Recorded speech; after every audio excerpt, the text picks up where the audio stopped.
पिंकू, रिंकू, टिंकू और भूतिया घर कहानी शुरू होती है तीन मस्तमौला दोस्तों पिंकू, रिंकू और टिंकू से। तीनों स्कूल में साथ पढ़ते थे, लेकिन छुट्टियां शुरू होते ही उन्होंने तय किया कि इस बार वे घूमने निकलेंगे। तीनों का सपना था कि वे ट्रेन से लंबा सफर करें और नए नए जगह देखें।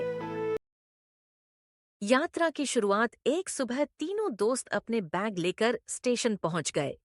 ट्रेन आई तो तीनों ने खुशी खुशी सीट पकड़ ली।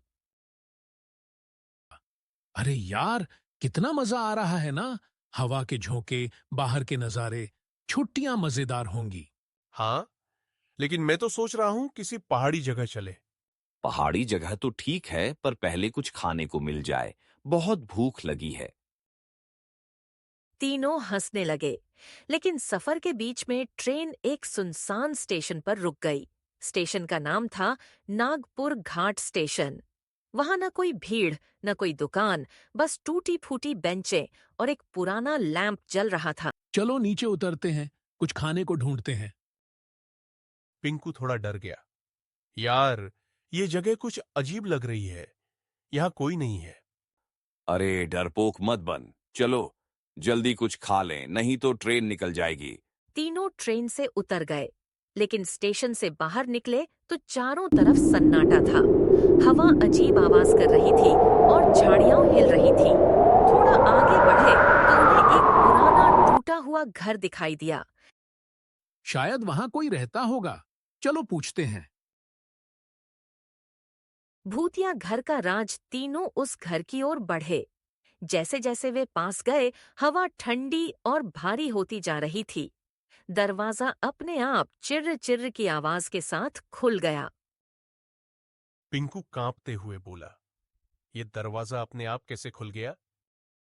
शायद हवा से खुल गया होगा। अंदर चलते हैं। वे अंदर गए तो घर के अंदर अंधेरा, धूल और मकड़ी के जाले थे।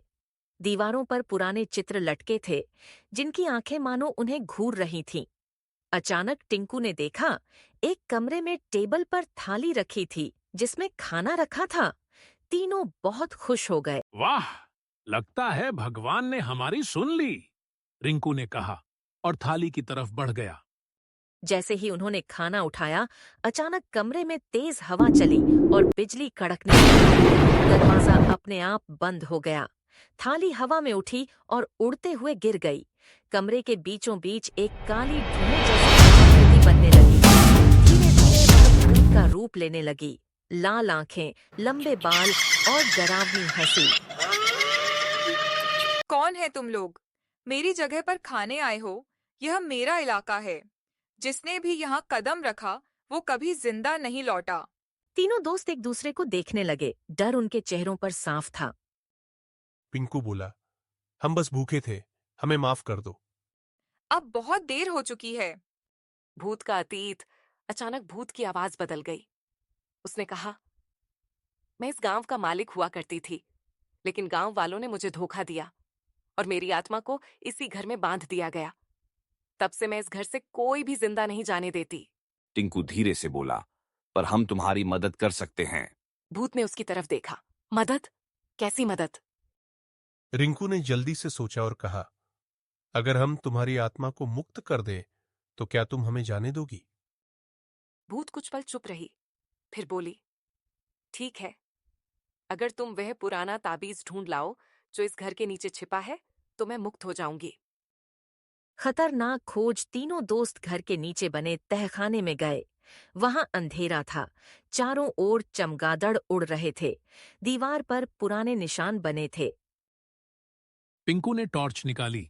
देखो, ये निशान किसी ताबीज की तरफ इशारा कर रहे हैं। उन्होंने फर्श खोदना शुरू किया। कुछ देर बाद उन्हें एक पुराना ताबीज मिल गया, लेकिन तभी भूत फिर सामने आ गई। मूर्खों, तुमने मेरा श्राप तोड़ने की कोशिश की। अब मरने के लिए तैयार हो जाओ। तीनों डर गए, लेकिन पीछे नहीं हटे। अब डरने का वक्त नहीं है। पिंकू ने ताबीज उठाया और जोर से बोला, भगवान के नाम पर इस बुरी आत्मा को मुक्त करो। ताबीज चमकने लगा और कमरे में रोशनी फैल गई। भूत चीखने लगी, नहीं, नहीं, मुझे मुक्त कर दो। धीरे धीरे उसकी आकृति धुएं में बदल गई और गायब हो गई। घर में सन्नाटा छा गया। सब कुछ शांत हो गया। तीनों ने चैन की सांस ली। रिंकू हंसते हुए बोला, चलो ट्रेन पकड़ते हैं, इससे पहले कि कोई और भूत आ जाए। वे भागते हुए स्टेशन पहुंचे। ट्रेन अभी भी खड़ी थी। तीनों ट्रेन में चढ़ गए और खिड़की से उस घर की ओर देखा। वहां अब घर की खिड़की से हल्की सी रोशनी निकल रही थी। शायद भूत की आत्मा अब शांति में थी। रिंकू बोला, और अगली बार खाना ट्रेन में ही खा लेंगे। टिंकू बोला, भाई अब तो मुझे भूख ही नहीं लग रही।